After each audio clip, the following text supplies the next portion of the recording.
A lonely millionaire found a lost boy in the woods and took him to her mansion. One day, arriving home earlier than usual, she was shocked by what she saw. The sun was setting over the imposing walls of the Thompson estate, casting long shadows across the manicured gardens and the marble fountain adorning the main entrance. Inside those stone and glass walls, Emily Thompson watched the sunset from the window of her study, a glass of red wine in hand, and her gaze lost on the horizon. At 35, Emily was the very image of success. Her perfectly styled black hair framed a face with delicate but firm features. Her designer suit and high heels spoke of power and sophistication.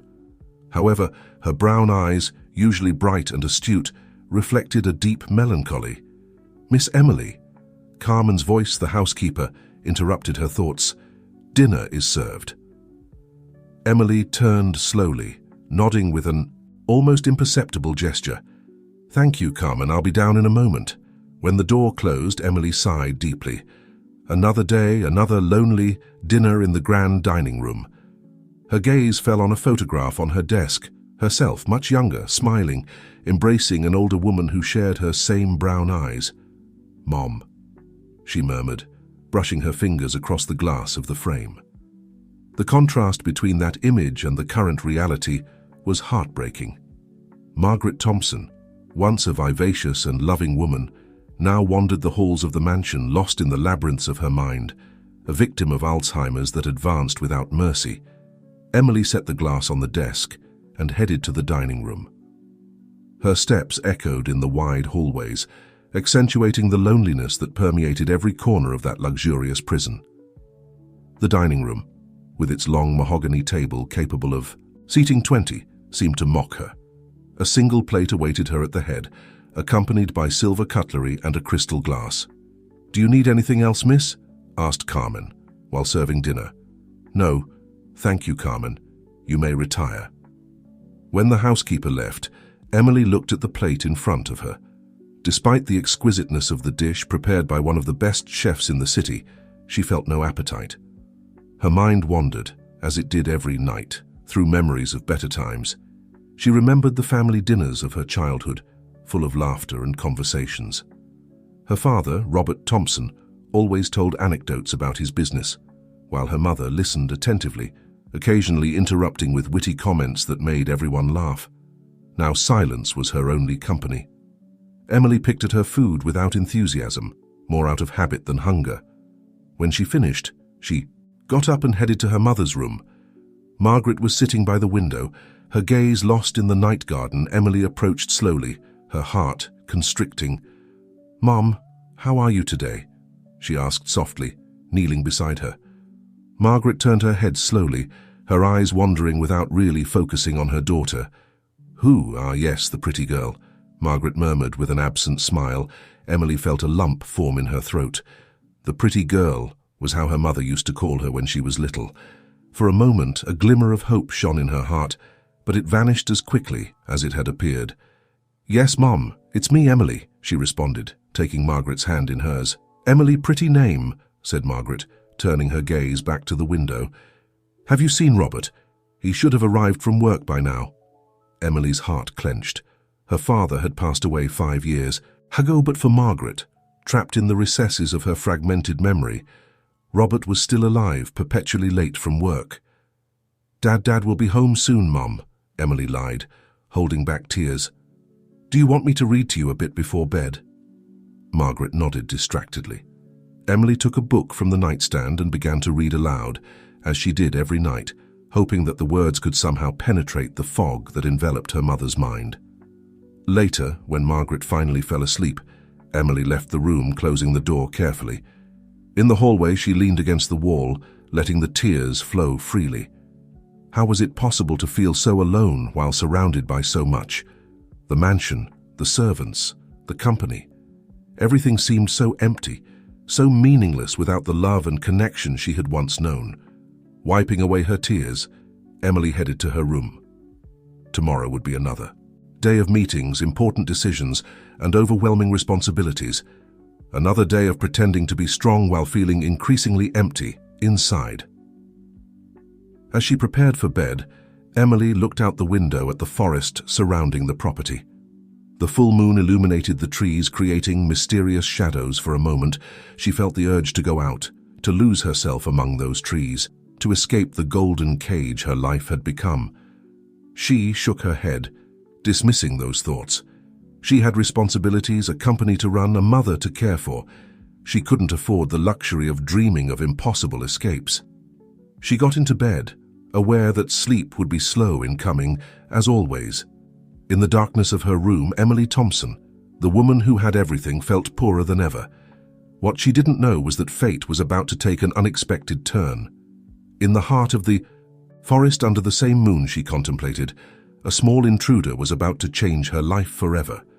Morning arrived with the first rays of sun, filtering through the silk curtains of Emily's room. She woke to the sound of her alarm, feeling as tired as when she had gone to bed. Another day in, the life of Emily Thompson was beginning. After her morning routine and a quick breakfast, Emily immersed herself in her work. Meeting after meeting filled her schedule. Complex negotiations and crucial decisions for the future of Thompson Enterprises occupied every minute of her day. By the time the sun began to set, Emily felt the weight of the world on her shoulders. "Miss Emily," Carmen's voice interrupted her thoughts. "Would you like me to serve dinner?" Emily looked out the window of her study. The sky was tinged with orange and purple hues, announcing the end of another exhausting day. "No, Carmen, thank you," Emily replied, rising from her chair. "I think I'll go for a walk." Carmen looked at her with concern. "But miss, it's getting dark. The woods can be dangerous." Emily gave a tired smile. "I'll be fine, Carmen. I need some fresh air." Without waiting for a response, Emily left her study and headed for the mansion's back door. The cool evening air greeted her, bringing with it the scent of pine and damp earth. She breathed deeply, feeling some of the tension leave her body. Her steps took her along a familiar path that wound between the trees. The fading daylight created dancing shadows among the vegetation, giving the forest a mysterious and almost magical air. For a moment, Emily allowed herself to forget her responsibilities, her worries, her loneliness. Here, surrounded by nature, she felt at peace. Suddenly, a sound broke the silence of the forest. Emily stopped, straining her ear. There it was again, a muffled sob, barely audible but unmistakable. It was coming from somewhere nearby, among the bushes. With her heart racing, Emily followed the sound. She pushed aside some branches, and then she saw him. Curled up against the trunk of an old oak tree was a boy. He couldn't have been more than 8 years old, with disheveled dark hair and dirty, torn clothes. He was shivering, hugging himself, with tears running down his dirt-stained cheeks. "Hello?" Emily said softly, trying not to frighten him. "Are you okay?" The boy looked up, his large, frightened eyes fixed on her. For a moment, he seemed about to run away, but something in Emily's expression stopped him. I got lost," the boy murmured between sobs. Emily approached slowly, kneeling in front of him. "Don't worry, everything will be all right. My name is—" "Emily, what's your name?" "Jack," the boy responded, hiccuping. "Nice to meet you, Jack," Emily said with a reassuring smile. "Can you tell me how you got here?" Jack shook his head, new tears forming in his eyes. "I don't know, I was walking, and suddenly I didn't recognize anything. I tried to find my way back, but everything looked the same." Emily's heart ached at the boy's evident distress. Without thinking twice, she extended her hand to him. "Come with me, Jack. I'll take you to a safe and warm place. There we can figure out how to help you get back home." Jack hesitated for a moment, but the cold and fear overcame his distrust. He took Emily's hand and stood up on shaky legs. Together, they set off back to the mansion. Emily noticed that Jack was limping slightly, and without a word, she lifted him into her arms. The boy tensed initially, but soon relaxed, resting his tired head on Emily's shoulder. As they walked, Emily couldn't help but wonder how this boy had ended up so deep in the forest. Where were his parents? How had he ended up so alone and scared in the middle of nowhere? When they arrived at the mansion, Carmen greeted them with a mixture of surprise and concern. "Oh my God, Miss Emily, what happened? Who is this boy?" "Carmen, please prepare a hot bath and some clean clothes," Emily ordered, ignoring the questions, "and tell Maria to prepare something to eat, something light and warm." While Carmen hurried to fulfill her orders, Emily carried Jack to the main living room. She sat him on one of the luxurious sofas and knelt in front of him. "You're safe now, Jack," she assured him in a soft voice. "We're going to get you cleaned up, give you something to eat, and then we'll try to contact your family. Okay?" Jack nodded, weakly, his eyes roaming with amazement at the opulence surrounding him. "This place he murmured, "it's like a real castle." Emily couldn't help but smile at the boy's amazement. "Well, it's not exactly a castle, but I suppose it looks a bit like one." At that moment, Carmen returned to take Jack to the bathroom. Emily remained in the living room, her mind whirling. What was she going to do with this lost boy? How was she going to find his family? While she waited, Emily approached the old grand piano that occupied a corner of the living room. No one had played it in years. Her mother used to sit there for hours, filling the house with beautiful melodies. Now, like so many other things in the mansion, it remained silent, another reminder of all she had lost. Half an hour later, Jack returned to the living room, clean and dressed in clothes that were too big for him, but comfortable. He looked less scared, though still clearly nervous. "Come, Jack," said Emily, guiding him to the table where Maria had laid out a light. "Dinner, you must be hungry." As Jack ate eagerly, Emily observed him, trying to decipher the mystery this boy represented. There was something about him, in the way his eyes scanned the room with a mixture of wonder and melancholy, that seemed strangely familiar to her. "Jack," she began softly, "can you tell me where you live, or the names of your parents?" The boy lowered his gaze, fidgeting with the spoon. I don't know, I don't remember." Emily frowned, concerned. Could he have suffered some kind of trauma that had caused amnesia? Or was there something else behind his apparent memory loss? "It's okay, don't worry," she assured him, placing a hand over his "we'll figure it out together." At that moment, a sound caught both their attention. Margaret, Emily's mother, had entered the living room, guided by her nurse. Her eyes wandered around the room without focusing on anything in particular until they landed on Jack. "Oh, look," she said in a soft and distant voice. "We have a visitor." Emily quickly stood up, approaching her mother. "Yes, Mom, this is Jack.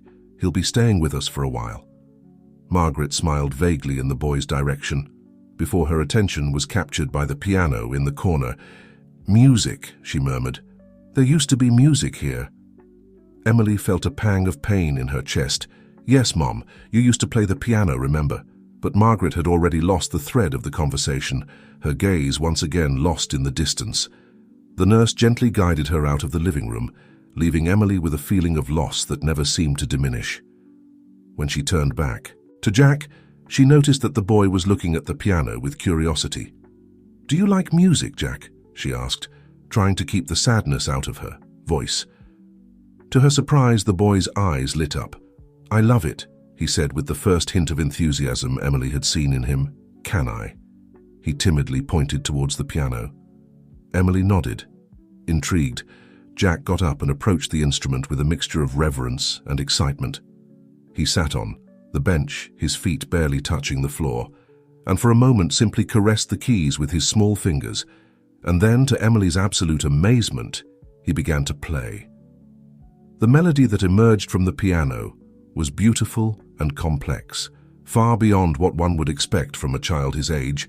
Jack's fingers moved with grace and confidence over the keys, creating music that filled the mansion in a way that hadn't happened in years. Emily stood paralyzed, unable to believe what she was witnessing.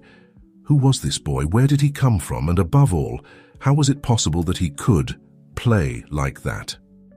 As Jack's music continued to fill the air, Emily felt something stirring inside her, a sensation she hadn't experienced in a long time: hope. Without her knowing, in another part of the mansion, Margaret Thompson stopped in the middle of the hallway, her usually absent face showing a flash of recognition. For a brief moment, her eyes cleared, and a genuine smile appeared on her lips. Jack's music was awakening something, not just in Emily, but in the entire Thompson mansion. And this was just the beginning. The days following Jack's arrival brought a series of changes. To the Thompson mansion, Emily, accustomed to her solitary routine, suddenly found herself with the responsibility of caring for a child. Although she had informed the authorities about Jack, the lack of information about his origin made it difficult to search for his family. "Miss Emily," said Carmen one morning while serving breakfast, "don't you think we should consider other options for the boy? Perhaps a temporary home?" Emily looked up from her coffee, frowning. "No, Carmen, Jack stays here until we find his family." The firmness in her voice surprised even Emily. In the few days he had been there, Jack had brought a spark of life to the mansion that she didn't want to lose. "As you wish, miss," replied Carmen, though Emily could see the concern in her eyes. Later that day, as Emily worked in her study, the sound of the piano once again filled the house. It had become a common occurrence since Jack's arrival. The boy spent hours sitting at the instrument, playing melodies that ranged from simple children's songs to complex pieces that Emily couldn't believe someone so young could interpret. Setting aside her documents, Emily headed to the main living room. There she found Jack, completely absorbed in the music, his small fingers flying over the keys with amazing skill. "That's beautiful, Jack," said Emily when the piece ended. "Where did you learn to play like that?" Jack shrugged. A gesture that Emily had learned meant he didn't remember or didn't want to talk about it. "I just know," replied the boy, his eyes fixed on the piano keys. Emily sat next to him on the bench. "You know, my mother used to play the piano. She filled the house with music every day." "And she doesn't play anymore?" asked Jack, curious. Emily felt a pang of pain in her chest. "No, not anymore. She's sick and she doesn't remember how to do it." Jack nodded, as if he perfectly understood what it meant to lose memories. For a moment both remained silent, each lost in their own thoughts. "Can I play for her?" Jack suddenly asked. "Maybe the music will help her remember." Emily felt a lump form in her throat. "Sure, Jack, I think she would like that." That afternoon, Emily brought her mother to the main living room. Margaret walked slowly, leaning on her walker, her gaze wandering aimlessly around the room. "Mom," Emily said softly, "Jack is going to play the piano for you." Margaret showed no signs of having heard, but she allowed herself to be guided to an armchair near the piano. Jack, seated in front of the instrument, waited until Emily gave him a gesture to begin. The first notes of a soft melody filled the air. Emily watched her mother, hoping to see some reaction. At first, Margaret remained motionless, her gaze lost in the distance. But as the music continued, something seemed to change. Slowly, Margaret's eyes focused on Jack. Her hands, usually restless, remained still on her lap. And then, to Emily's amazement, a tear rolled down her mother's cheek. "That song," Margaret murmured, her voice clearer than Emily had heard it in years. "I remember it." Emily knelt beside her mother, taking her hands in hers. "What do you remember, Mom?" Margaret blinked, as if trying to catch a fleeting memory.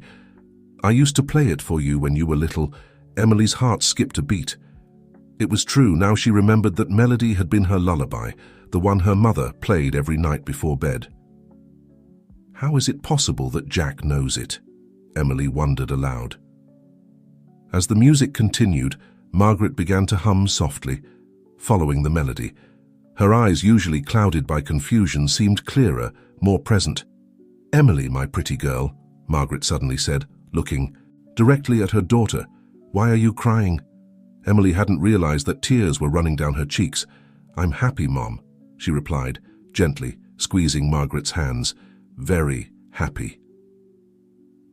When the song ended, a silence filled with emotion filled the room. Jack turned on the piano bench, his large, expectant eyes fixed on Margaret and Emily. "You play very well, little one," said Margaret, surprising everyone. "You remind me of someone—" Her voice trailed off, the memory escaping before she could catch it. "Thank you, ma'am," Jack replied shyly. "I'm glad you liked it." Emily stood up, wiping away her tears. "Jack, that was wonderful. How did you know that song?" The boy shrugged again, a gesture that Emily was beginning to associate with the mysteries of his past. I don't know, it was just in my head. That night, after putting Jack to bed and making sure her mother was comfortable, Emily retired to her study. Her mind was spinning, trying to understand what had happened. How was it possible that Jack knew such a personal song, one that her mother used to play for her? Moved by an impulse, Emily went to an old cabinet in the corner of her study. There, in dusty boxes, she kept old photo albums and family mementos. She began to flip through one of the albums, looking for something, though she wasn't sure what. That's when she saw it. An old photograph, taken more than 30 years ago. In it, a young Margaret held a baby in her arms, while another young woman was seated at the piano. Emily had never paid much attention to that photo before, but now something about it caught her attention. The woman at the piano there was something familiar about her face. Emily squinted, trying to remember where she had seen her before. And then, like lightning, realization struck her. The eyes, the shape of the nose, they were incredibly similar to Jack's. With her heart racing, Emily looked for the name written on the back of the photo. Sarah, 1990. Sarah, Emily murmured, the name sounding vaguely familiar. Suddenly, a memory surfaced in her mind, her father mentioning a young employee named Sarah, a talented pianist who had worked for the family briefly before disappearing without a trace. Emily collapsed into her chair, the photograph trembling in her hands. Could it be? Did Jack have some connection to this mysterious Sarah from the past? Questions swirled in her mind. Who was Jack, really? How had he ended up in the woods near the mansion? And why did he know a song so intimately linked to her family? Emily looked at the clock. It was late, but she knew she wouldn't be able to sleep with all these unanswered questions. She needed to talk to someone who could shed light on this mystery. With determination, she stood up. There was one person who had been working in the mansion long enough to remember Sarah, someone who might be able to help her unravel this enigma. Carmen, Emily called, leaving her study. I need to talk to you now. As she headed to the kitchen, where she knew she would find Carmen, Emily felt she was on the brink of a discovery that could change everything. What she didn't know was how deeply this mystery was intertwined with her own family history, and how its resolution would shake the foundations of everything she believed she knew about her past. Emily found Carmen in the kitchen, cleaning the last dishes from dinner. The older woman looked up, surprised by her employer's sudden appearance at this hour of the night. "Miss Emily, is something wrong?" asked Carmen, drying her hands on her apron. Emily took a deep breath, trying to calm her racing heart. "Carmen, I need you to tell me the truth about something. It's important." Carmen frowned but nodded. "Of course, miss. What is it about?" Emily placed the photograph on the kitchen table. "Who is this woman? The one sitting at the piano?" Carmen's eyes widened as she saw the image. A shadow of recognition, mixed with something that seemed to be concern, crossed her face. "That's Sarah, miss," Carmen replied after a moment of hesitation. "She worked here many years ago, before you were born." "What do you know about her, Carmen?" Emily pressed. "Please, it's very important." Carmen slowly sat down, her eyes never leaving the photograph. Sarah was a very talented young woman. She played the piano like the angels. Your mother, Mrs. Margaret, adored her. They used to spend hours together in the living room, playing and singing. Emily listened attentively, trying to connect the pieces of the puzzle. What happened to her? Why did she leave? Carmen seemed to hesitate, as if she were internally struggling over how much she should reveal. "It was a long time ago, Miss Sarah. She had to leave suddenly. Nobody really knew why." "Carmen," said Emily, her voice firm but pleading, "I need to know the truth. It has to do with Jack, I'm sure." At the mention of the boy's name, Carmen visibly paled. "Jack? What does that boy have to do with all this?" Emily took another photograph from her pocket, this time one she had taken of Jack recently. She placed it next to the image of Sarah. "Look, Carmen. Don't you see the resemblance?" Carmen gasped, her eyes moving between the two photographs. "Oh my God," she murmured. "Carmen, please," Emily insisted. "I need to know what really happened with Sarah." The older woman closed her eyes for a moment, as if gathering strength. When she opened them again, there was determination in her gaze. "Miss Emily, what I'm about to tell you is something I swore I would never reveal, but I suppose the time has come for the truth to come to light." Emily leaned forward, her heart beating hard in anticipation. Carmen began to speak, her voice low and charged with emotion. "Sarah wasn't just an employee. She became a close friend of your mother. They spent a lot of time together, especially when your father was away on business trips." Emily nodded, vaguely remembering having heard mentions of Sarah in her parents' conversations years ago. "One day," Carmen continued, "Sarah came to me very upset she was pregnant." Emily felt her breath catch. "Pregnant? By whom?" Carmen lowered her gaze, her voice barely a whisper. "By Mr. Robert, your father." The world seemed to stop for a moment. Emily remained motionless, trying to process what she had just heard. My father," she finally managed to say. Carmen nodded sadly. It was a very difficult time. Sarah was devastated. She felt betrayed and scared. She didn't know what to do. "What happened next?" Emily asked, though she feared the answer.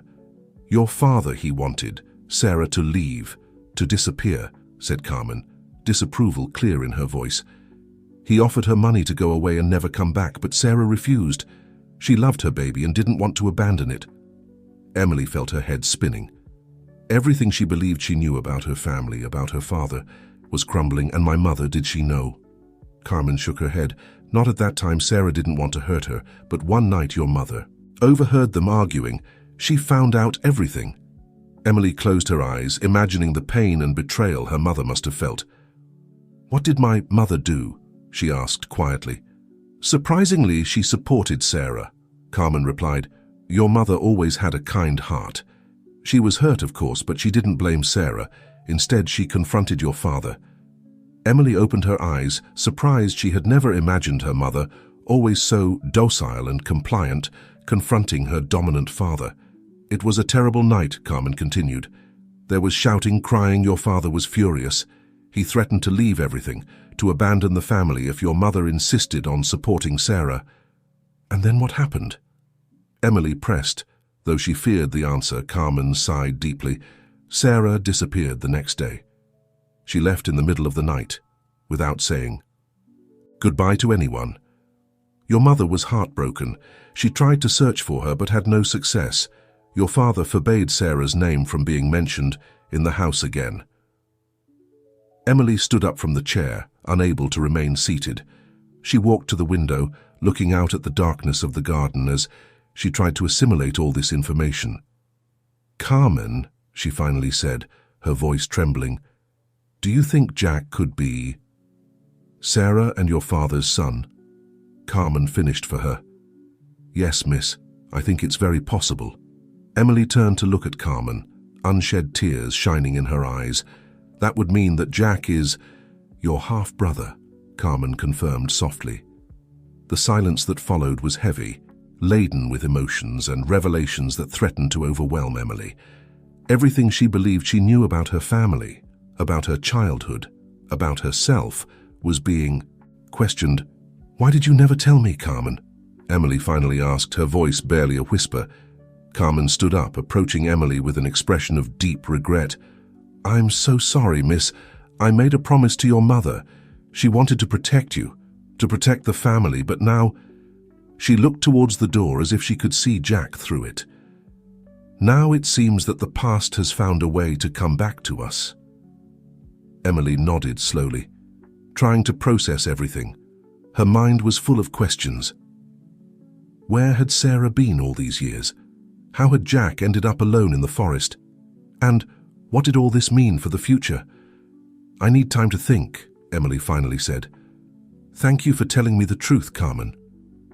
Please don't say anything to Jack yet. I need to figure out how to handle this." Carmen nodded, concern evident on her face. "Of course, Miss Will. You be all right?" Emily gave a weak smile. "I will be. I just need time." As she left the kitchen, Emily felt the weight of the world resting on her shoulders. The truth she had just discovered threatened to change everything she knew. But amidst the confusion and pain, one thought persisted. Jack, the boy who had come into her life so unexpectedly, who had brought music and joy back to the mansion, was her brother. With slow steps, Emily headed to Jack's room. She stopped at the door, watching the boy sleep peacefully, oblivious to the whirlwind of emotions and revelations surrounding him. "I promise I'm going to protect you," Emily whispered, though she knew Jack couldn't hear her. "I'm going to find out what happened, and I'm going to make things right for you, for Sarah, for all of us." As she gently closed the door, Emily knew that the path ahead would be difficult. She would have to face her family's past, her father's decisions, her mother's pain. But for the first time in a long time, she felt a clear purpose. Jack's music had awakened more than memories in the Thompson mansion. It had unearthed long-buried secrets, and with them, the possibility of redemption and a new chance to heal old wounds. Emily headed to her room, knowing that sleep wouldn't come easily that night. She had much to think about, much to plan. Tomorrow would bring new challenges, but also the promise of answers and perhaps of a reunited family. The days following Carmen's revelation were a whirlwind of emotions for Emily. She found herself divided between the shock of discovering the truth about her father, concern for Jack, and uncertainty about how to proceed. Every time she looked at the boy, she saw not only the little one she had come to love, but also the living reminder of her family's secrets. One morning, as Emily was having her coffee on the terrace watching Jack play in the garden, Carmen approached with a worried expression.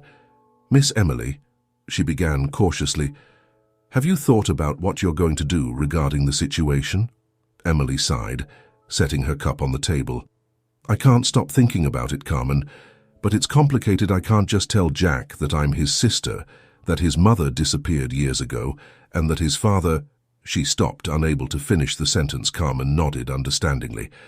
"I understand, miss, but perhaps there's someone else you should talk to first." Emily looked at her questioningly. "Your mother," Carmen said softly. "Maybe she can shed more light on what really happened." Emily tensed at the suggestion. The idea of confronting her mother with this secret from the past terrified her. What if it worsened her condition? What if it confused her even more? "I don't know, Carmen," Emily replied, doubt evident in her voice. "The Alzheimer's. I don't know if it's a good idea to stir up the past." "I understand your concern, miss," Carmen said gently. "But I've noticed that since Jack arrived, since he started playing the piano, your mother seems more present. Perhaps the music is awakening something in her." Emily reflected on Carmen's words. It was true that Margaret had had more frequent moments of lucidity since Jack's arrival. The music seemed to have an almost magical effect on her. "Maybe you're right," Emily finally conceded. "I'll think about it." That afternoon, while Jack was practicing on the piano, Emily decided to bring her mother to the living room. Margaret walked slowly, leaning on her daughter's arm, her gaze wandering the hallway, with the usual confusion. Upon entering the living room, Jack's music filled the air. It was a soft, almost melancholic melody.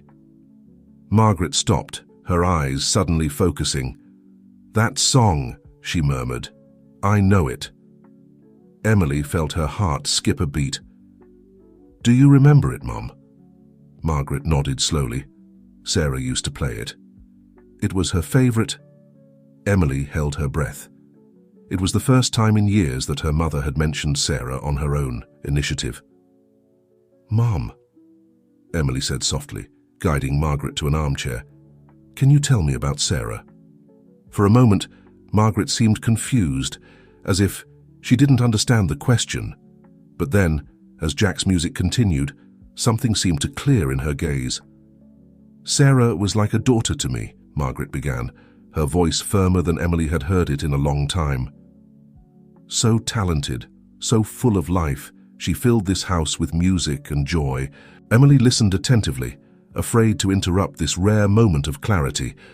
"But then," Margaret continued, her expression darkening, "there was sadness, so much pain." "What happened, Mom?" Emily asked gently. Margaret closed her eyes, as if reliving a painful memory. "Your father, he made a mistake, a terrible mistake, and Sarah, my poor Sarah." Emily took her mother's hands in hers. "What happened to Sarah, Mom?" "She left," Margaret replied, a tear rolling down her cheek. She took her baby and left. I wanted her to stay. I wanted to help her, but she said she couldn't, that it was too painful. Emily felt a lump forming in her throat. Did you know where she went? Margaret shook her head. I never knew. I tried to find her, but... Her voice trailed off, confusion clouding her gaze again.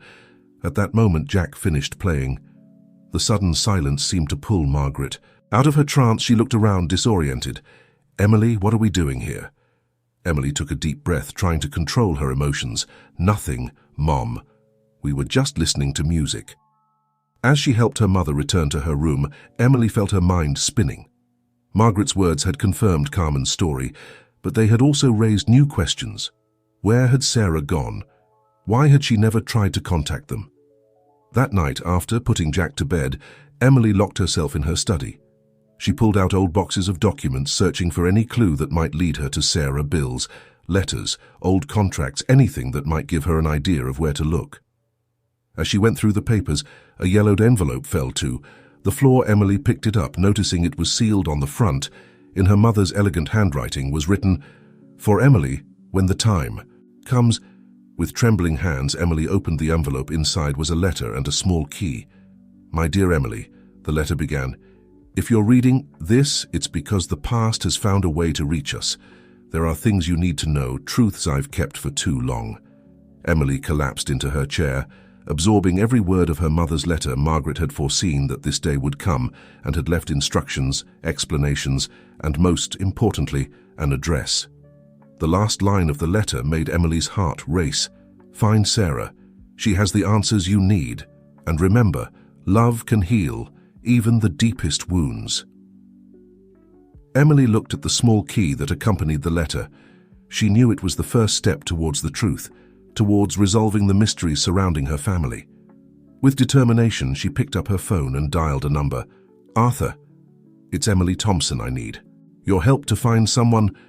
As she explained the situation to Arthur, her old friend and private detective, Emily felt a mixture of anxiety and hope.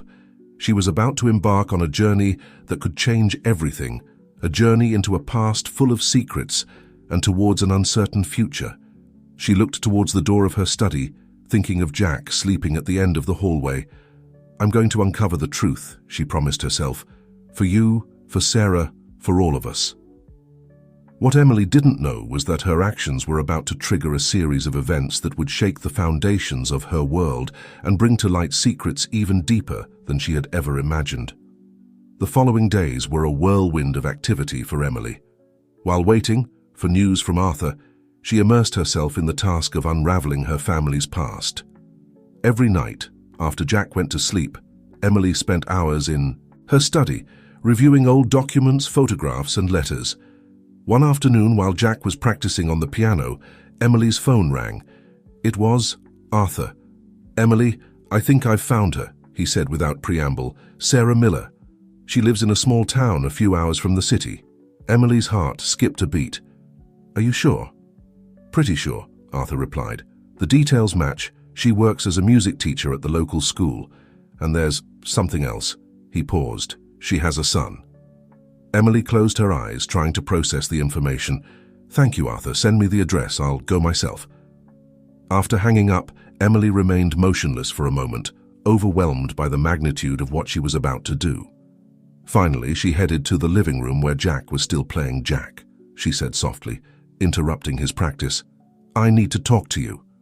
The boy looked at her. Curiously, "Is something wrong, Emily?" "No, sweetheart," she replied, sitting next to him on the piano bench. "But I have to make an important trip. It will only be for a day or two."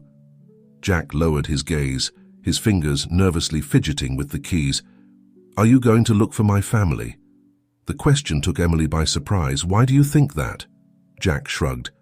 "I heard Carmen talking on the phone. She said something about finding someone." Emily took a deep breath. She knew she had to be careful with her words. "Jack, do you remember anything about your mother?" The boy frowned, concentrating. Sometimes I dream of a woman playing the piano. Her music is beautiful, but when I try to see her face, it fades away." Emily felt a lump form in her throat. "Jack, I'm going to look for someone who might know more about you and your family. I promise that when I return, I'll tell you everything I find out. Is that okay? Jack nodded slowly. Can I keep playing the piano while you're gone? Emily smiled, hugging him.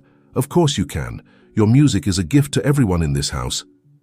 The next day, Emily found herself driving down a rural road, her mind full of questions and fears. How would Sarah react to seeing her? What would she tell her about Jack? Finally, she arrived at a picturesque small town. Following Arthur's directions, she stopped in front of a modest two-story house with a well-tended garden. On the porch, there was an upright piano. With her heart beating strongly, Emily approached the door and rang the doorbell. A few moments that seemed eternal passed before the door opened. In front of her stood a woman in her 50s, with dark hair streaked with grey and familiar eyes that widened in surprise at seeing her. "Emily," the woman whispered, her voice a mixture of shock and recognition. "Sarah," Emily replied, feeling her legs tremble. "We need to talk." Sarah nodded slowly, stepping aside to let her in. The interior of the house was filled with photographs and musical scores. Emily couldn't help but notice that there were no images of Jack. They sat in the living room, an uncomfortable silence filling the space between them. "How did you find me?" Sarah finally asked. "That doesn't matter now," Emily replied, deciding to get straight to the point. "Sarah, Jack is with me." The color drained from Sarah's face. "What? How?" "I found him in the woods near the mansion a few weeks ago," Emily explained. "He was alone, scared. He didn't remember anything about his past or his family." Sarah covered her mouth with her hand, tears forming in her eyes. "Oh my God, my little boy." "What happened, Sarah?" Emily asked softly. "Why was Jack alone in the woods?" Sarah took a shaky breath before beginning to speak. "A month ago, Jack and I had a car accident near the Thompson estate. It was my fault. I got distracted for a moment and lost control of the vehicle. When I woke up in the hospital, Jack had disappeared. The police searched for days, but they couldn't find him. I thought I had lost him forever." Emily listened, feeling a mixture of compassion and confusion. "But why were you near the mansion?" After all this time, Sarah lowered her gaze, her hands twisting in her lap. "I had decided it was time to face the past, to tell Jack the truth about his father, about his family. I thought that maybe it was time to come back." "Why did you leave, Sarah?" Emily asked, the question that had been burning inside her for weeks. "My mother, she wanted to help you." Sarah looked up, her eyes full of pain and regret. "Your mother was kinder than I deserved, but I couldn't stay, Emily. Not after what happened with your father. The guilt, the shame, it was too much." "But abandoning your son," Emily began, but Sarah interrupted her. "I never abandoned him," she exclaimed fiercely. "Jack is my life. I've dedicated every moment to taking care of him, teaching him music, trying to be a good mother. When he disappeared, I felt like my world was ending." Emily nodded slowly, trying to process all this information. "Sarah, Jack is fine. He's safe at the mansion, but he needs his mother." Sarah looked at her with a mixture of hope and fear. Do you think I could see him?" "Of course," Emily replied without hesitation. "But before that, there's something else you need to know." And so, Emily told Sarah about Margaret's condition, about how Jack's music seemed to awaken memories in her. She told her about Carmen's revelations and the letter her mother had left. When she finished, both women sat in silence, the weight of 2 decades of secrets and separation between them. "I never meant to cause so much pain," Sarah finally said, her voice barely a whisper. "I just wanted to protect Jack, to give him a normal life away from all the drama and secrets." Emily took Sarah's hand. "I understand, but now we have the chance to make things right, to bring our family back together." Sarah nodded slowly. "You're right. It's time to face the past and think about the future. For Jack." As they prepared to return together to the Thompson mansion, Emily couldn't help but feel a mixture of anxiety and hope. She knew that what was to come wouldn't be easy. There would be tears, difficult explanations, and old wounds to heal. But there was also the promise of a new beginning, of a reunited family. What Emily didn't know was that the reunion between Sarah and Jack would trigger a series of events that would reveal even deeper secrets, secrets that would forever change the history of the Thompson family. The journey back to the Thompson mansion was silent, laden with contained emotions and unasked questions. Emily drove, occasionally glancing at Sarah, who kept her gaze fixed on the landscape rapidly passing by the window. When they finally reached the imposing iron gates of the property, Sarah let out a shaky sigh. "So many years have passed," she murmured, "and yet it feels like yesterday when I left."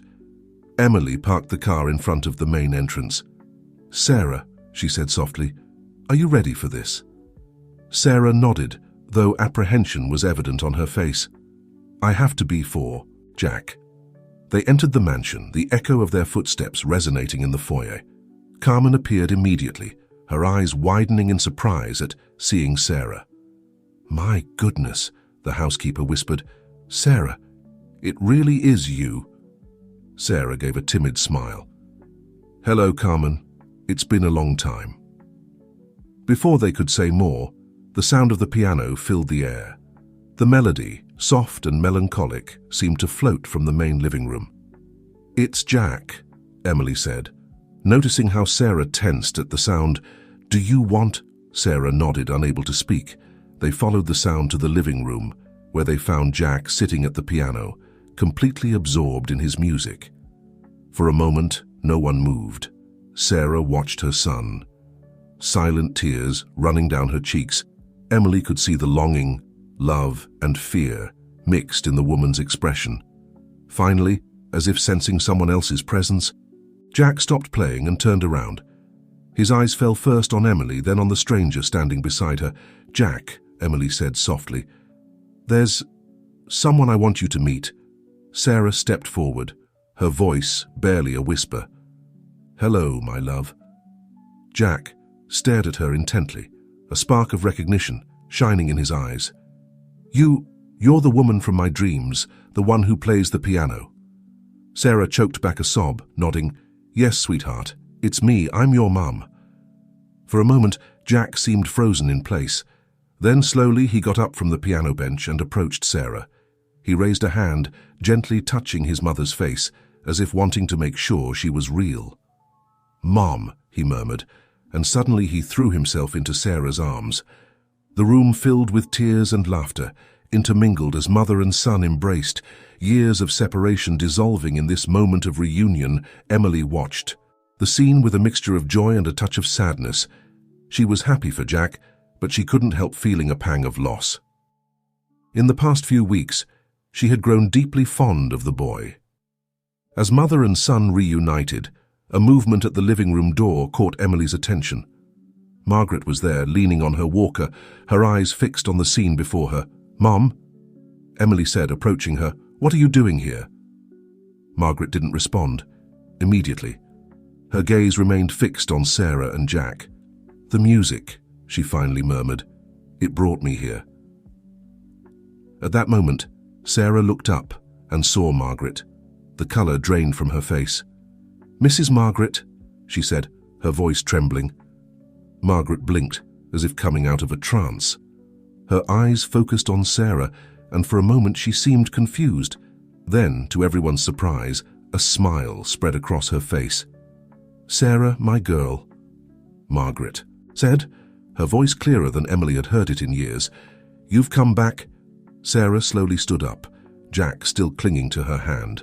"Yes, Mum, I've come back." Margaret extended a shaky hand towards Sarah. "I knew you would. I always knew you'd come home."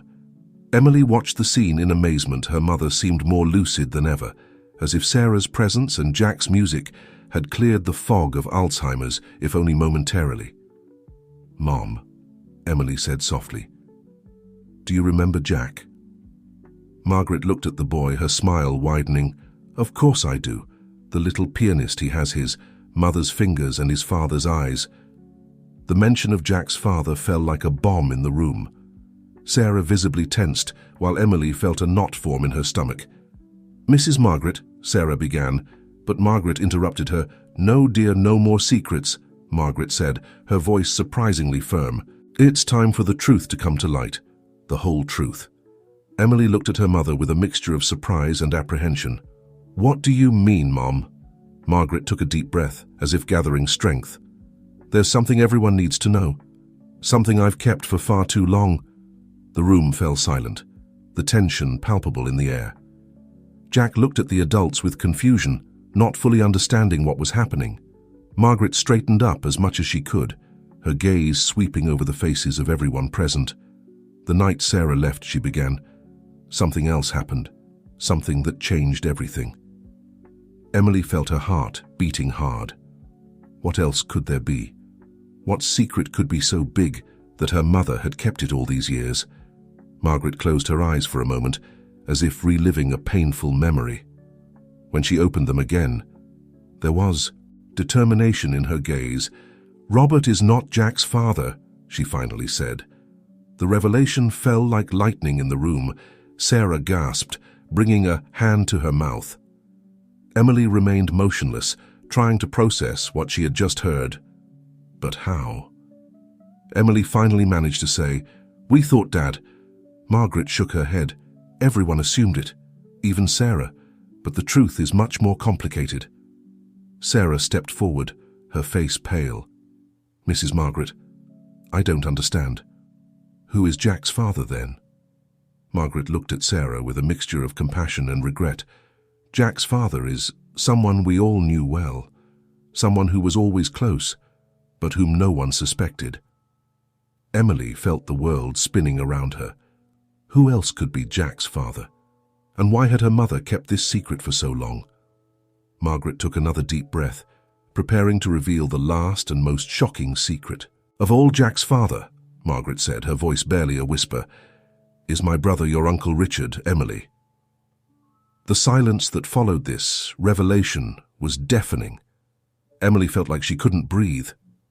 Sarah had collapsed into a chair, her face a mask of shock and confusion. Jack looked at everyone, his eyes wide and frightened. "But how is that possible?" Emily finally managed to say, "Uncle Richard, he never—" Margaret nodded, slowly. "It's a long and complicated story, a story of forbidden love, secrets and sacrifices, and it's time for everyone to know it." As Margaret prepared to tell the full story, Emily couldn't help but feel that the world she knew was crumbling around her. Each revelation seemed to open the door to more questions, more secrets, and in the midst of all this was Jack, an innocent child whose existence had triggered this avalanche of hidden truths. Emily looked around, at her mother, at Sarah, at Jack. She knew that after tonight, nothing would ever be the same. The truth, so long buried, would finally come to light, and with it would come consequences that none of them could foresee. The living room of the Thompson mansion, once the scene of elegant parties and family gatherings, was now witness to a very different kind of meeting. Margaret, seated in her favorite armchair, looked at the shocked faces surrounding her. Emily, her daughter, whose world had just been shaken to its foundations. Sarah, the woman who had carried a secret she didn't even fully know. And Jack, the boy whose existence had unearthed decades of hidden truths. "Mum," Emily began, her voice trembling, "please explain to us. How is it possible that Uncle Richard is Jack's father?" Margaret closed her eyes for a moment, as if gathering strength to tell a long-buried story. "It all began more than 30 years ago," Margaret started, her voice surprisingly firm. "Richard, my younger brother, was always the rebel of the family. While I married young to Robert and assumed the role expected of me, Richard traveled the world pursuing his dreams of being a musician." Sarah listened intently, her eyes fixed on Margaret. Jack had curled up next to his mother, sensing the tension in the air, but not fully understanding what was happening. "When Richard finally returned home," Margaret continued, "he met Sarah. It was love at first sight. But things were complicated. Our family had expectations, traditions. A wandering musician wasn't considered a good match." Emily frowned. "But what about Dad? We thought he and Sarah—" Margaret shook her head. "Robert and Sarah never had a relationship. That was a lie I created to protect everyone."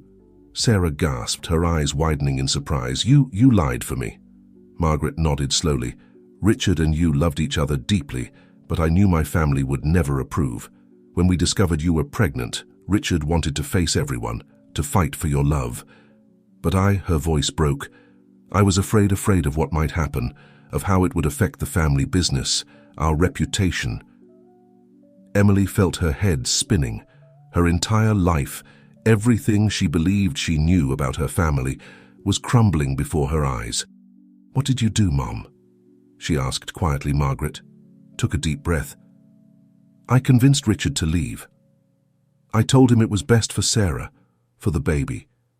That if he stayed, our family would destroy everything. And then I let everyone believe that Robert was the father." Sarah stood up abruptly, tears running down her cheeks. "Why? Why did you let me believe I had betrayed my best friend? Why didn't you tell me the truth about Richard?" "Because I was a coward," Margaret replied, her voice laden with remorse. "Because I thought I was protecting everyone, but I only caused more pain." The silence that followed was heavy, filled with emotions contained for decades. Jack, sensing his mother's sadness, clung to her more tightly. "Where is Richard now?" Emily finally asked. Margaret shook her head sadly. "I don't know. After he left, he cut all contact with us. I've tried to find him over the years, but—" "I know where he is," interrupted a voice from the living room door. Everyone turned to see Carmen, who had been listening silently. The elderly housekeeper stepped forward slowly, pulling an envelope from her apron. "Richard has been sending me letters for years," Carmen explained. "He asked me to keep them, not to tell anyone. But I think it's time everyone knows the truth." Emily took the envelope with trembling hands. Inside was a recent letter and a photograph. In the image, a man with graying hair and familiar eyes smiled at the camera, a piano visible in the background. "It's him," Sarah whispered, her eyes fixed on the photograph. "It's Richard." Jack approached, curious. Is that my dad?" Sarah nodded, unable to speak. Emily began to read the letter aloud. "Dear Carmen, I hope this letter finds you well. So many years have passed, and yet not a day goes by that I don't think of the family I left behind, of Sarah, of the son I never knew. I know I was wrong to leave, to let the lies continue, but the pain of thinking I had lost Sarah, that my own nephew was actually my son, it was too much. I've spent the last few years teaching music at a small conservatory in Italy. Music has been my solace, my way of feeling connected to the past I left behind. But I'm tired of running, tired of the secrets and lies. It's time to face the truth, to try to repair the damage I caused with my silence. I'll be coming home soon. I only hope it's not too late to ask for forgiveness, to try to rebuild what was broken so many years ago. With love, Richard." When Emily finished reading, the room fell silent. Margaret wept silently, years of guilt and regret reflected on her face. Sarah hugged Jack, her emotions a mixture of shock, relief, and anticipation. "He's coming back," Emily murmured, still processing everything she had discovered. "Uncle Richard, Jack's father, he's coming back." As if on cue, the sound of the front door's doorbell resonated through the mansion. Everyone looked at each other, a mixture of fear and hope in their eyes. Carmen hurried to open the door. Moments later, footsteps approached the living room, and there in the threshold stood Richard Thompson. The years had silvered his hair and left lines on his face, but his eyes, the same eyes Jack had inherited, shone with contained emotion. "Sarah," he said softly, his gaze fixed on the woman he had loved for decades. Sarah slowly stood up, Jack still clinging to her hand. "Richard," she responded, her voice barely a whisper. For a moment, no one moved. Then, as if pushed by an invisible force, Sarah and Richard melted into an embrace, years of separation and longing dissolving. In that instant, Jack watched them with a mixture of confusion and curiosity. Richard gently separated from Sarah and knelt in front of the boy. "Hello, Jack," he said, his voice charged with emotion. I'm your father." Jack looked at his mother, who nodded through tears, and then back at Richard slowly. He extended his hand and touched his father's face, as he had done with Sarah days earlier. "You have the same eyes as me," Jack said simply. Richard laughed softly, tears running down his cheeks. "Yes, that's right." Margaret rose from her armchair, leaning on Emily.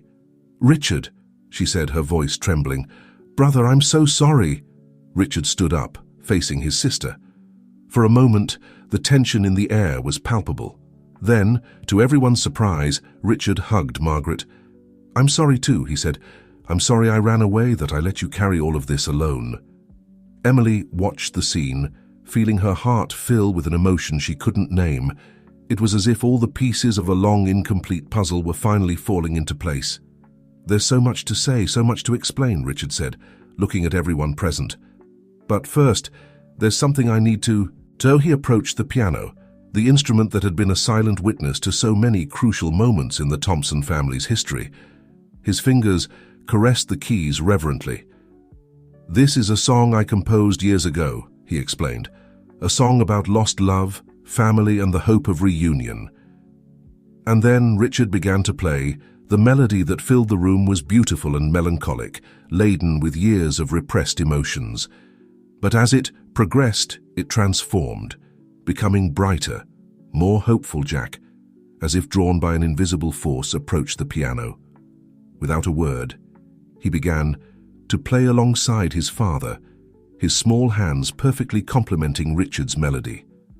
Sarah, Emily, and Margaret watched in wonder as father and son, separated for years, connected through music. It was as if all the lies, secrets, and pain of the past were dissolving into this beautiful symphony of reconciliation.